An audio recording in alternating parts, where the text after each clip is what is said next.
Turbo Overkill is perhaps the most aptly named game I've played. The most prominent thing from its announcement wasn't the Cyberpunk theme to me. No, it was the attitude, the speed, the chainsaw leg. Not only is it cool, but the extensive cybernetics were needed to keep him, Johnny Turbo, alive. Now, I signed a contract to stop a corrupt AI named Sin that has not just overtaken the city paradise, our home, but the root of why we become part machine. You can bet the guy would be seeking revenge. I can't help but be reminded of Megadeth's debut album. Killing is my business, and business is good. Your starting weapon are dual magnums. Normally, the first weapon quickly gets displaced from rotation, but the secondary fire like that of the standard shotgun made them go-tos. Tracking multiple enemies at once to kill minions, followed by a 3 times pump blast for brutes is devastating. When a horde awaited or enemies would make a surprise spawn, one of the two would get primed. In fact, I only thought of these two by their secondaries. They are that OP. The same could be said of the slide that ejects your chainsaw to death grind.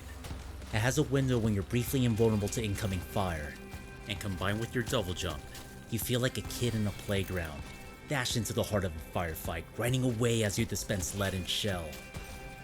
Relent on the aggression or make a mistake and the run isn't just killed, but literally overkilled. This is the damage you can expect from Murder Machine, the highest difficulty, and the one I personally would recommend.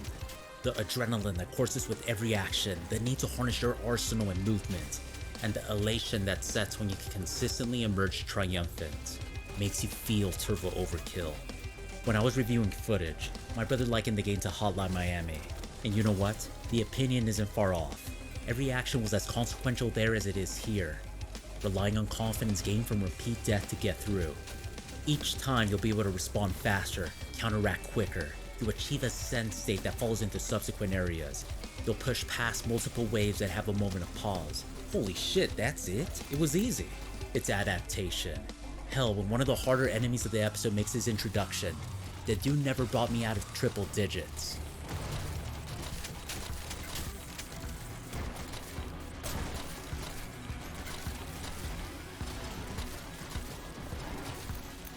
Health on Death Machine can only be regained from kills, but with a perk system that can help you gain armor and health enemy numbers seemingly for this intent, you're not without recourse. I reviewed a few other dexterous shooters on my channel, each amazing and wholeheartedly recommended, that have emphasized aggressive play, games that felt that they were tapping into limits in their own way. I'm baffled that Turbo Overkill feels like a different beast altogether. A next step. While my playstyle did heavily favor the shotguns and magnums, the remainder of the arsenal is also good. One of the aspects I enjoyed most is how inventive some of the weapons are.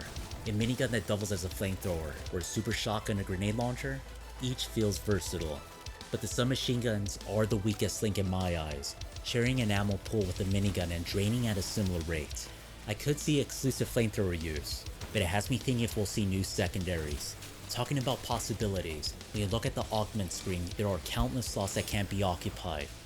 If they all confer a benefit, imagine the need of them for episode 2 and 3. That's exciting. Like one of the most powerful, micro missiles. A bunch of annoying dudes? Let's target them all and launch. Or run any brute spawn? Let's reduce that HP. Johnny even emotes the way you feel as it fires. Amazing. It operates on a cooldown you can sever in half with an augment. It's perhaps our strongest tool, so could you believe I forget I had it? There are times when an enemy would jar me awake of course, but I seriously would have so much fun engaging in bullet hell firefights, it wouldn't cross my mind. Being a projectile based FPS with a dash that temporarily makes you invulnerable, you feel like you could get through anything. Like using the car that has been transporting you between levels for combat and one midway through. It's the perfect showcase of how they're able to push the scale of their levels. The car dispenses with tougher enemies with ease. It's strong, but in close quarters on Murder Machine, a death wish. We're talking about dying instantly from a reload. But still, the creativity, also shown through secret levels unlocked by collecting all the tapes in a stage. They are more like challenges, with the first being a horde mode and the second a wall of death. But they are fun diversions. So far, the wall of death is my favorite, requiring technical play not just in platforming, but fighting as you do so. Every kill accrues a second turret timer, affording you just that smidgen to escape death. These are a nice addition on top of the 8 for the episode. So do I have any cons? Nothing with the game itself, it's amazing. There is a bug, likely from my early access build as videos online don't exhibit it, but driving around the city had me lost in pursuit of where to go. I must have circled around the area 3 times before taking to the internet. It's funny that my ejected marker only surfaced when I was nearly there, whereas clips online had it displayed when taking the car to the air. This experience was mirrored in another open air area of the level. I laugh in retrospect, but all I wanted at the time was to kill things, so hitting boundaries of the map was aggravating. It's common in FPS to overlook a door, a hall, or something, but here it felt like what it is, a bug. At one point, I was going to say something along the lines of an abrupt difficulty spike in level 5. I beat it, but called it quits after a night of getting past a brutal section and into another more crushing. I must have been tired because when I replayed it the next day as a warm-up, each of them literally was a first try. Without question, the fault is mine, for choosing the hardest setting, and invariably choosing to enter a firefight at its heart. I have no negatives to contend against the design of Turbo Overkill.